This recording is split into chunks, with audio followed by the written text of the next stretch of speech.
এই বেটা মিচকে, বন্ধু আমার, তুই কি একলা একলা গাছে বসে বসে আমরা খাবি নাকি? হ্যাঁ, আমাদেরও 2-3টা আমরা দে। দেখিস আমরা গাছ উঠতে পারিনি বলে আমাদের আমরা দিস না, তোর পেট ব্যথা করবে, তোর ডায়রিয়া হবে। এ কি বলছিস? তোদের যদি এতই খেতে মন চায় তাহলে তোরা গাছে উঠে খা। না না, তোদেরকে তো আমি আমরা দিব না রে, বরঞ্চ তোরা আমরার বোটা খা। এই নে। কিরে, তোরা দেখেছিস ওই মিচকে আমরা গাছে উঠেছে? চল চল, আমরা তো গাছে উঠতে পারি না, তার থেকে আমরা চেয়ে চেয়ে আমরা খাই, চল।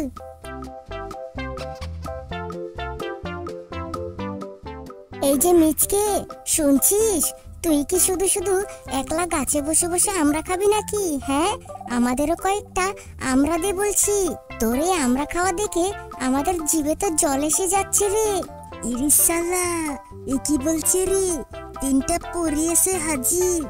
যাই হোক, আমার বন্ধুদেরই আমি জলপাই দেইনি, আর এদেরকে তো আমি আমরা দেবই না। হ্যাঁ, এই বলে দিলাম। কই গো, তোমরা আমরা খাবে? আমরার বোটা খাও।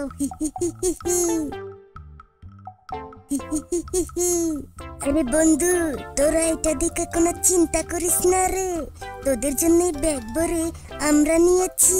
হ্যাঁ, চল আমরা ওই টঙের নিচে বসে বসে আড্ডা দিই আর আমরা খাই, আর এই 3 ফকিন্নি এখানে বসে বসে আমরার বোটা খাক। এই যে মিচকে, আমাদেরকে আমরা দাওনি তাই না? হ্যাঁ, আর আমাদেরকে আমরা না দিয়ে জমিয়ে আড্ডা দিবে? রাখো রাখো, এখনই বাঘ মামাকে গিয়ে বলছি। বাঘ মামার গাছ থেকে যে আমরা পেরে খাচ্ছ, এখনই নালিশ করছি। বাঘ মামা তোমাদের পিটিয়ে মেরে ফেলবে। হ্যাঁ। আরে বন্ধু মিচকে আমার, তুই অত কিছু চিন্তা ভাবনা না করে ওদেরকে 2টো আমরা দিয়ে দে, এরা খেয়ে খুশি থাকুক। নয়তো বাঘ মামার কাছে একবার বিচার দিলে বাঘ মামা আমাদের পিটিয়ে ছাল তুলে ফেলবে রে। আরে ঠিক বলেছিস, তাই করতে হবে। নয়তো এরা বিচার দিলে বাঘ মামা তো আমাদের পিটিয়ে ছাল তুলে দিবে রে। ঠিক আছে, তোদের কথা মতো এদের কয়েকটা আমরা দিচ্ছি। হ্যাঁ। খুব মজা লাগছে রে আমরাগুলো।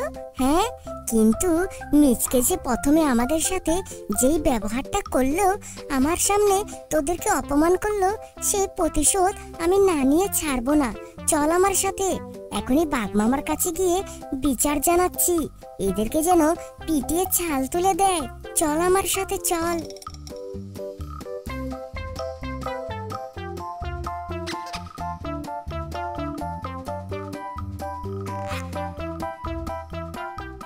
কি বললি?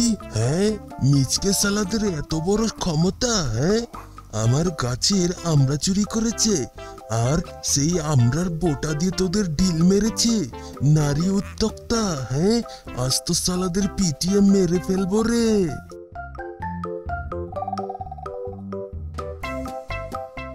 তোমার গলে বাসত করে কয়জন আমর জানো না, তোমার গলে বসত করে কয়জন আমর জানো না, তোমার ঘরে বসত করে কয়জনা। এই হারামজাদা, তোদের তো সাহস কম নয় রে। হ্যাঁ, আমার গাছের আমরা চুরি করে এখানে আরামায়েশ করে খাচ্ছিস? হ্যাঁ, আজ তো সালা তোদের পিটিয়ে মেরে ফেলবো। ওরে বাঘ মামা, আর তোমার গাছের নিচেই যাব না, তোমার গাছের ছায়াতে কোনোদিন পাড়া দিব না কো। ছেড়ে দাও, ছেড়ে দাও আমাদের। এই শালা হারামজাদারা, এখন তোদের একটা কারণে ছাড়তে পারি। তোরা এখন 100 বটনি নিবি, তারপর তোদেরকে আমি ছাড়বো।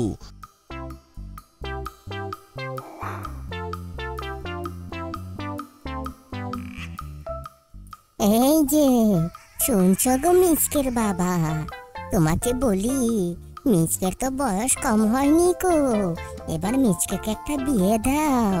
সারাদিন তো বন্ধুদের সাথে আড্ডা দিয়ে ঘুরে বেড়ায়।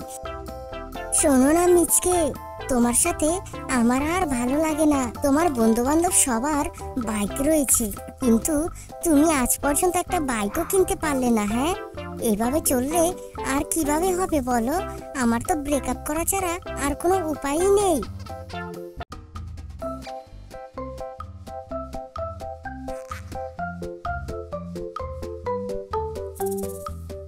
তাহলে কি আমি শুয়ে শুয়ে স্বপ্ন দেখছিলাম? হাই হাই রে। যাই হোক, আমাকে প্রেম করতে হলে একটা বাইক কিনতে হবে। এই যে মা, ও মা, শুনতে পারছো? হ্যাঁ, তুমি বাবাকে বলো না আমাকে একটা বাইক কিনে দিতে। হ্যাঁ, বাইক কিনে দিলে আমি একটা বিয়ে করব। হি হি হি হি হি। ঠিক আছে রে বাবা, ঠিক আছে, আমি তোর বাবাকে বলে একটা বাইকের ব্যবস্থা করে দিচ্ছি। আর কিন্তু তোকে একটা শর্ত দিতে হবে, তোকে চাকরি জোগাড় করতে হবে রে বাবা। চাকরি জোগাড় করবি, টাকা কামাবি। হ্যাঁ,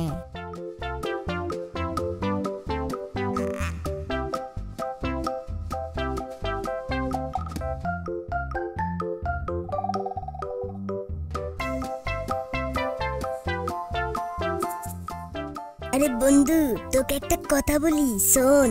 আজকে সকালবেলা ভোরবেলায় আমি একটা স্বপ্ন দেখেছি রে।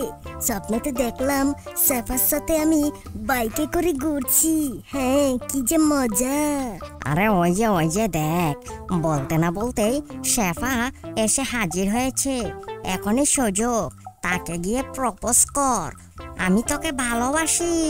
তুমি বন্ধু কালা পাখি, আমি যেন কি বসন্তকালে তোমায় বলতে পারিনি। হ্যাঁ সাফা, ও সাফা জান আমার, তোমাকে আমি খুব ভালোবাসি গো। তোমাকে আমি জীবন মন সকল কিছু দিয়ে আগলে রাখবো। তুমি শুধু একটাবার আমার প্রস্তাবে রাজি হয়ে যাও, আমার ভাইকে ঘুরাবো। হি হি হি হি হি। ওমা ওমা ওমা, এ কি বলছো মিচকে? হ্যাঁ, এত সুন্দর করে মিচকে কথা বলছে, দেখ দেখ। আমি রাজি। হ্যাঁ গো, আমি তোমাকে বিয়ে করতেও রাজি আছি। ইরি মাইরি, চলো কাজী অফিসে যাই। হি হি হি হি হি।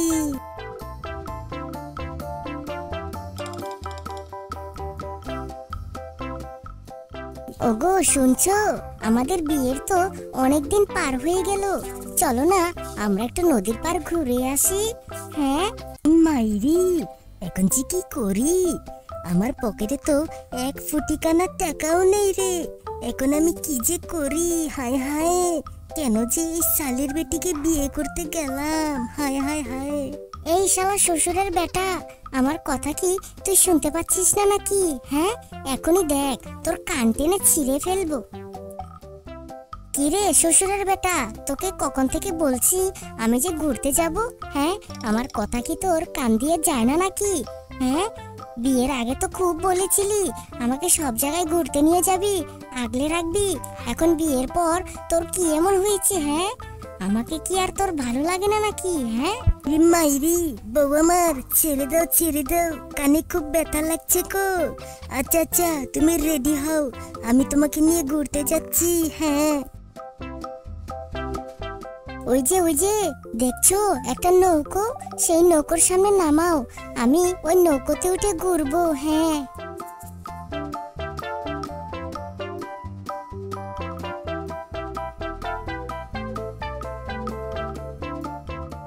আরে আরে, ওগুলো কি? ওখানে তো অনেকগুলো হাড়ি দেখা যাচ্ছে। এই মিচকে, তুমি ওখানে হাড়িগুলোর সামনে নৌকাটাকে ভিড়াও, আমরা ওগুলোর মুখগুলো দেখি, স্বর্ণ গয়নাও থাকতে তো পারে।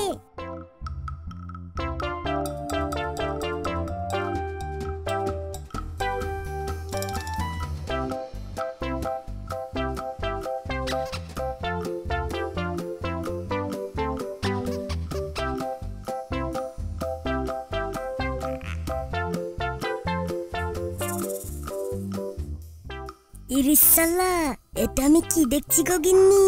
হ্যাঁ, এই হাড়িতে তো স্বর্ণ গয়না দিয়ে ভর্তি গো। আচ্ছা, বাকিগুলো তো দেখি কি আছে। হ্যাঁ, কি গো গিন্নি, বাকি 6টা হাড়ি তো খালি, কিন্তু এই হাড়িতে আমরা সোনার গয়না পেলাম। ঠিক আছে গো, এগুলো নিয়েই চলো, আমরা বিক্রি করে বড়লোক হয়ে যাই। হ্যাঁ হ্যাঁ, ঠিকই বলেছো, চলো চলো, কেউ যাতে দেখে না ফেলে। তাড়াতাড়ি এগুলো নিয়ে বিক্রি করে আমরা কোটিপতি হয়ে যাব গো। চলো চলো।